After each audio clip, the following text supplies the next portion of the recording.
गुरुचरित्र. तर गुरुचरित्राचा हा अध्याय जर घरामध्ये तुम्ही नित्यनियमाने पठण केला तर घरामधलं आजारपण तसेच दारिद्र्य नष्ट होण्यासाठी तुम्हाला मदत होईल. तर तो कोणते 2 अध्याय आहेत की गुरुचरित्राचे दररोज नित्यनियमाने आपल्या घरामध्ये पठण करावेत.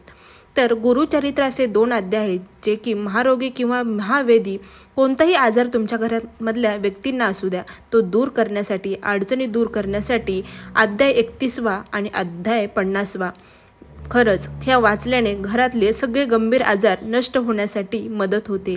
त्याचबरोबर घरामध्ये आरोग्य आणि सकारात्मक वातावरण राहण्यास मदत होते. तर हा अध्याय सकाळी अंघोळ झाल्यानंतर शांत ठिकाणी बसून वाचायचा आहे.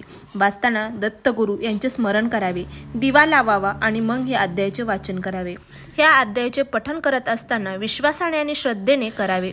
तर घरात कधीही अडचणी येणार नाहीत, घरात सकारात्मकता राहील.